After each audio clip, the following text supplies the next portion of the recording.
नमस्कार भक्तों, आपका एक बार फिर से स्वागत है हमारे चैनल भक्ति की शक्ति में। आज के इस वीडियो में हम आपके लिए चैत्र पूर्णिमा व्रत कथा लेकर आए हैं और हनुमान जी की चमत्कारी कहानी। बोलिए बजरंगबली हनुमान की जय हो। तो चलो सुनते हैं ये एक पौराणिक कथा। चैत्र मास की पूर्णिमा क्यों है इतनी खास? सुनिए पौराणिक कथा और जानिए चैत्र पूर्णिमा का महत्व। जय श्री कृष्ण भक्तों, हिंदू धर्म में चैत्र मास की पूर्णिमा तिथि अत्यंत पुण्यकारी मानी जाती है। यह तिथि चैत्र नवरात्रि के समापन की होती है और इस दिन व्रत, पूजा, दान और कथा श्रवण से व्यक्ति को अक्षय पुण्य की प्राप्ति होती है। विशेष रूप से इस दिन साधु संतों, ब्राह्मणों और जरूरतमंदों की सेवा, उनके चरणों में अन्न, वस्त्र और दक्षिणा का दान करने से जन्म जन्मों के पाप कट जाते हैं। यह दिन साल की पहली पूर्णिमा होती है, जिससे इसकी पवित्रता और बढ़ जाती है। हनुमान जयंती इसी दिन आती है, जिससे धार्मिक ऊर्जा कई गुना हो जाती है। इस दिन किए गए दान, पुण्य और साधना का फल कई गुना मिलता है। यह दिन आत्मशुद्धि, मानसिक शांति और परिवार की सुख समृद्धि के लिए बेहद प्रभावशाली है। इस साल 2025 चैत्र पूर्णिमा 12 अप्रैल को है। चैत्र पूर्णिमा पर स्नान व दान करने से शुभ फलों की प्राप्ति होती है। इस दिन किसी पवित्र तीर्थ स्थान पर स्नान करने से मनुष्य पाप मुक्त होकर स्वर्गलोक में जाते हैं।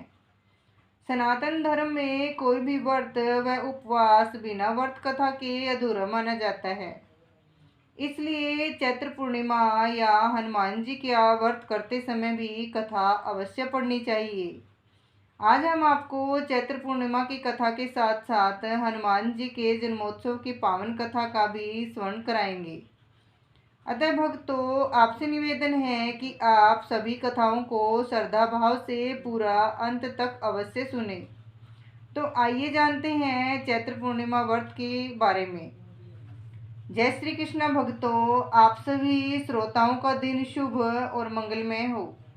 इसी मंगल कामना के साथ चलिए आज की कथा को शुरू करते हैं।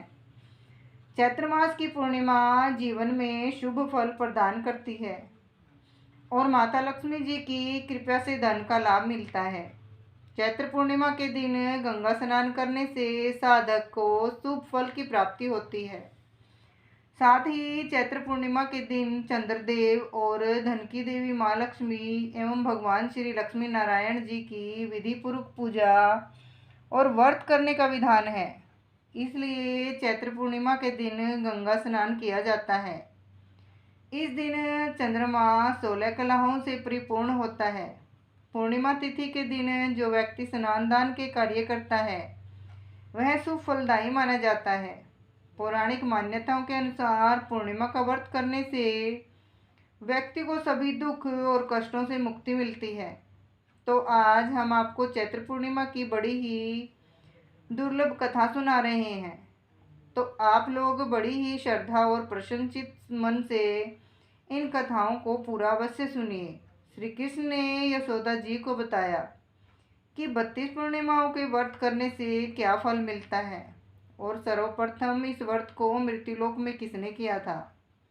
द्वापर युग में एक समय की बात है कि यशोदा जी ने कृष्ण से कहा, हे कृष्ण, तुम सारे संसार के उत्पन्न करता, पोषण तथा उसके संहार करता हो।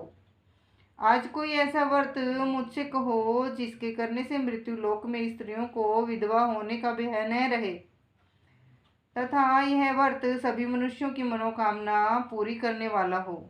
श्री कृष्ण कहने लगे, हे माता, तुमने अति सुंदर प्रश्न किया है। मैं तुमसे ऐसे ही व्रत को सविस्तार कहता हूँ।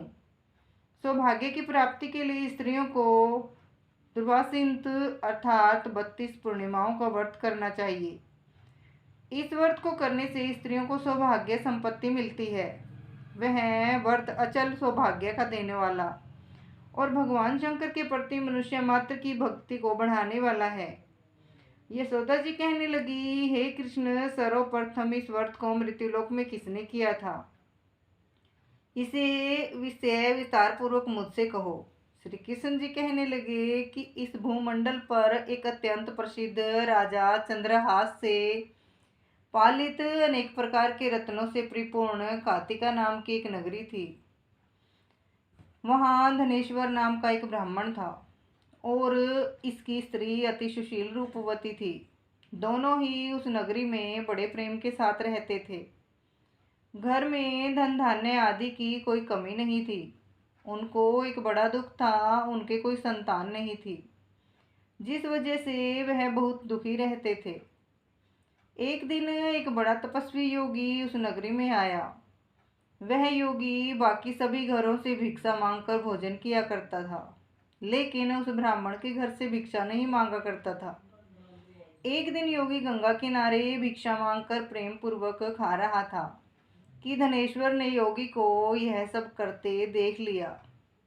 यह कार्य किसी प्रकार से देख लिया।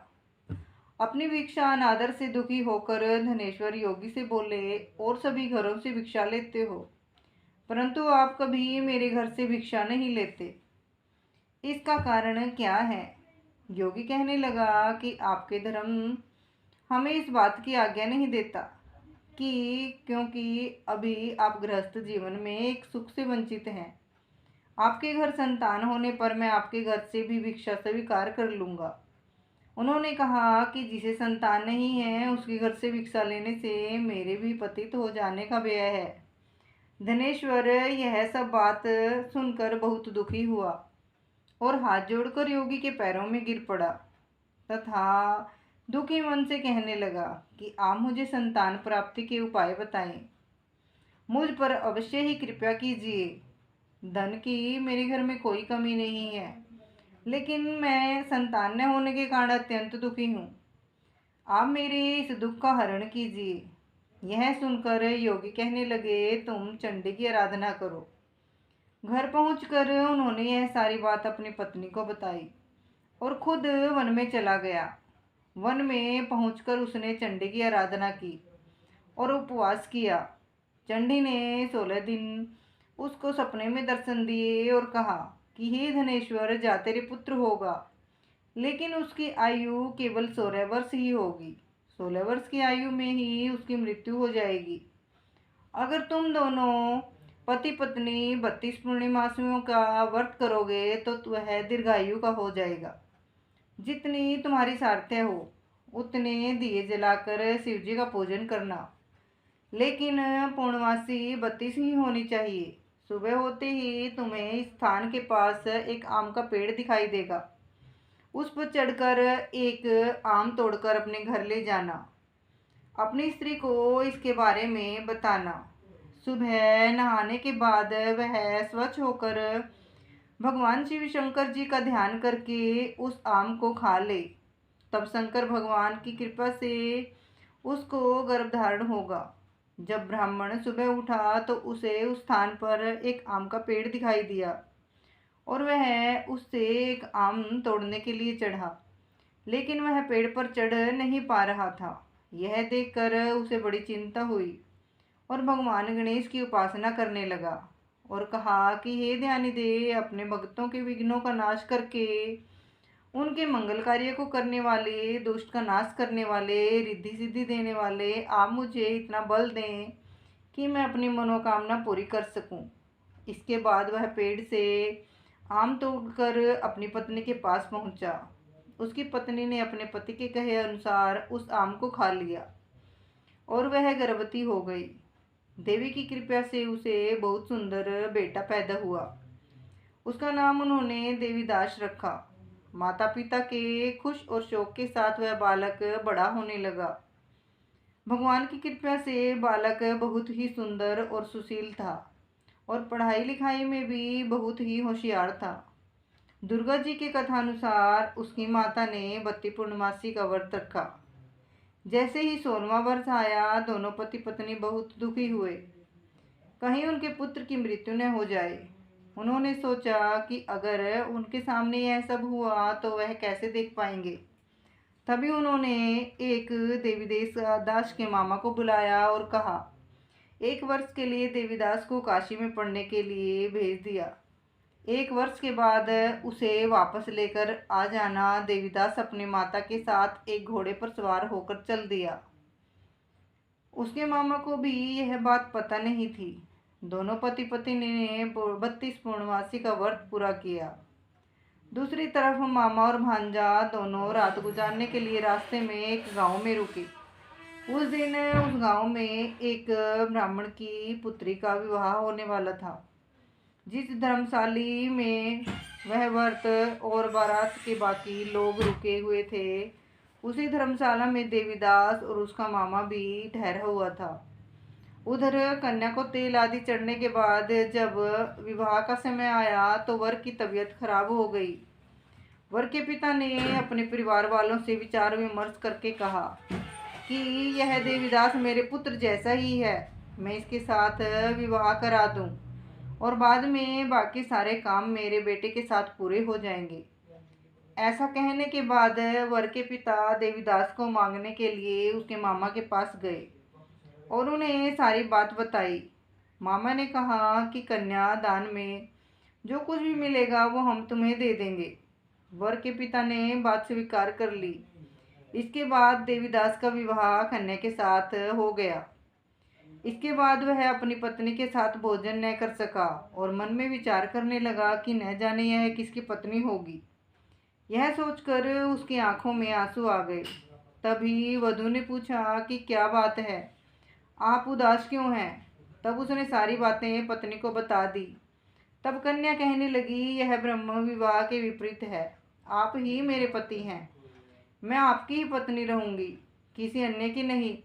तब देवीदास ने कहा, ऐसा मत करिए, क्योंकि मेरी आयु बहुत कम है, मेरे बाद आपका क्या होगा। लेकिन उसकी पत्नी नहीं मानी और बोली, स्वामी आप भोजन कीजिए। दोनों रात में सोने के लिए चले गए। सुबह देवीदास ने पत्नी को 4 नगों से जड़ी एक अंगूठी दी और एक रुमाल दिया और बोला कि हे प्रिय, इसे लो और संकेत समझकर स्थिर चित्त हो जाओ। मेरे मरण और जीवन जानने के लिए एक पुष्प वाटिका बना लो, उसमें सुगंधित वाली एक नव मल्लिका लगा लो। उसको तुम रोज जल से सींचा करो और आनंद से साथ खेलो कूदो। जिस समय और जिस दिन मेरा प्राणांत होगा उस दिन यह फूल सूख जाएंगे। जब यह फिर से हरे हो जाएं तो जान लेना मैं जीवित हूँ। यह समझकर वह वहाँ से चला गया। इसके बाद वर और बाकी बाराती मंडप में आए तो कन्या ने उन्हें देखकर कहा कि ये मेरा पति नहीं है, मेरे पति वो हैं जिनके साथ रात में विवाह हुआ था, इसके साथ मेरा विवाह नहीं हुआ। अगर यह वही है तो यह बताए कि मैंने इसे क्या दिया है और साथ ही कन्यादान के समय क्या आभूषण मिले उन्हें दिखाए। कन्या की ये सारी बातें सुनकर वह कहने लगा कि मैं यह सब नहीं जानता। इसके बाद सारी बारात भी अपमानित होकर लौट गई। भगवान कृष्ण बोले, हे माता, इस प्रकार देवीदास काशी चला गया। कुछ समय जब बीत गया तो एक सांप उसको डसने के लिए वहां आया, लेकिन वह उसको काट नहीं पाया क्योंकि उसकी माता ने पहले ही 32 पूर्णमासी का व्रत कर रखा था। इसके बाद खुद काल वहां पहुंचा। भगवान की कृपा से तभी वहां माता पार्वती और भगवान गणेश आ गए। देवीदास को मूर्छित दशा में देखकर माता पार्वती ने कहा, भगवान शिव से प्रार्थना की कि महाराज, इस बालक की माता ने पहले ही 32 पूर्णिमा के व्रत कर लिए हैं, आप इसको प्राण दे। भगवान शिव ने माता पार्वती के कहे पर उसे प्राणदान दे दिया। उधर उसकी पत्नी उसके काल की प्रतीक्षा कर रही थी। उसकी पत्नी ने जाकर देखा कि पुष्प और पत्र दोनों ही नहीं है, तो उसको बहुत आश्चर्य हुआ। और जब उसने देखा कि पुष्प वाटिका फिर से हरी हो गई है तो वह समझ गई कि उसका पति जिंदा हो गया है।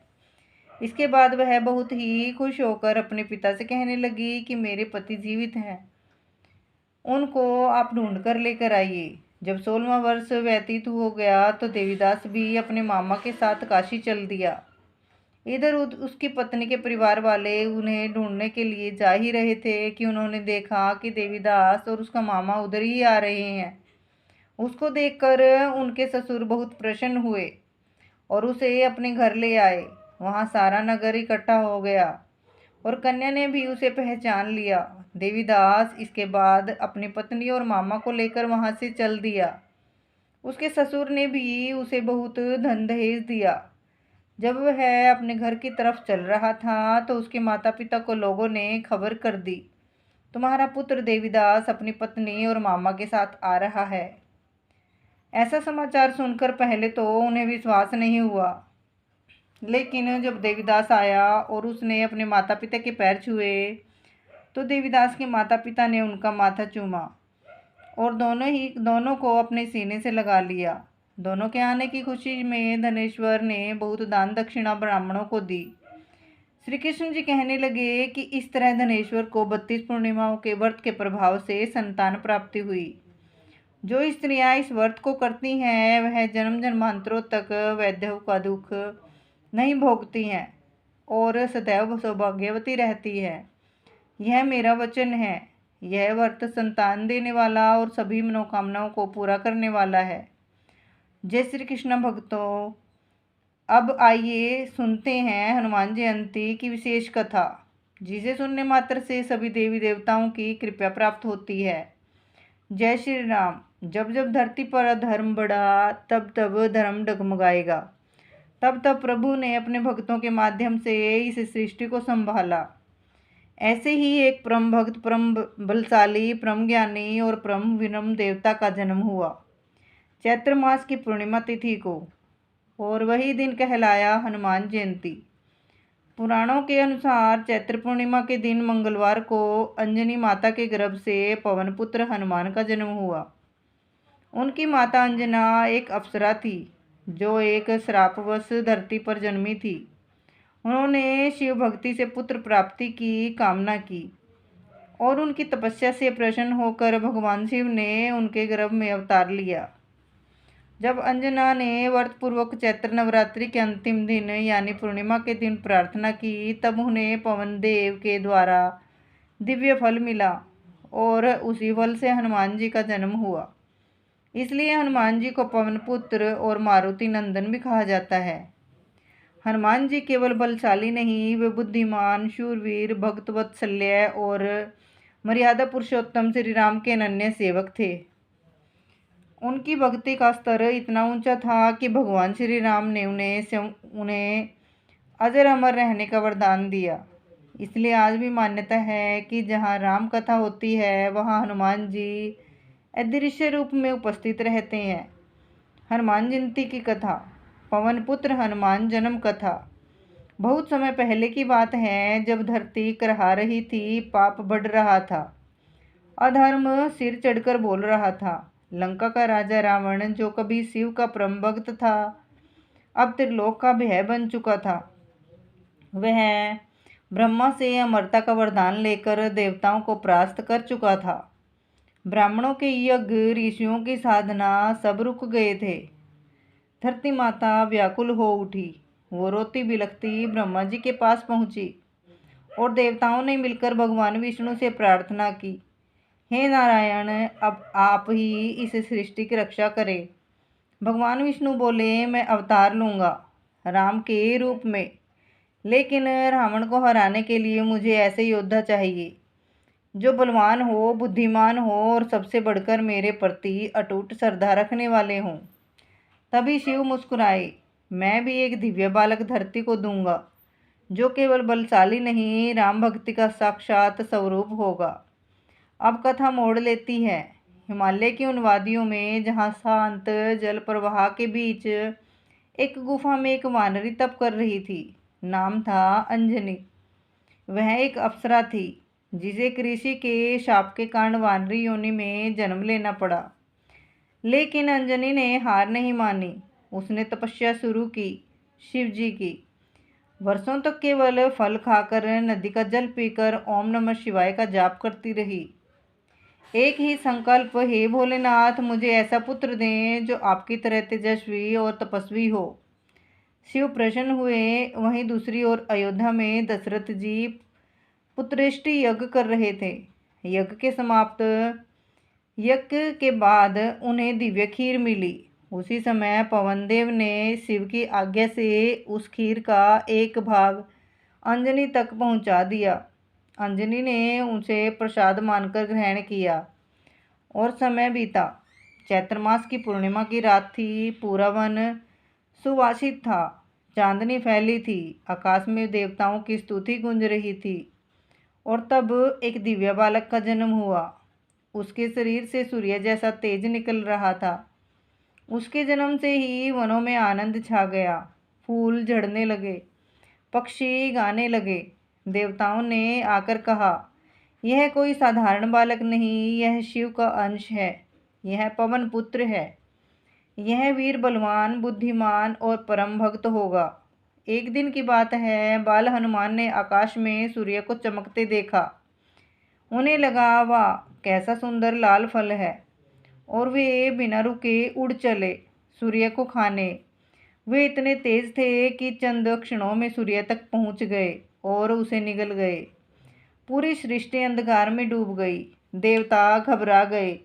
इंद्रदेव ने वज्र से प्रहार किया। बालक गिर पड़े, घायल हो गए। पवनदेव ने को क्रोध आ गया।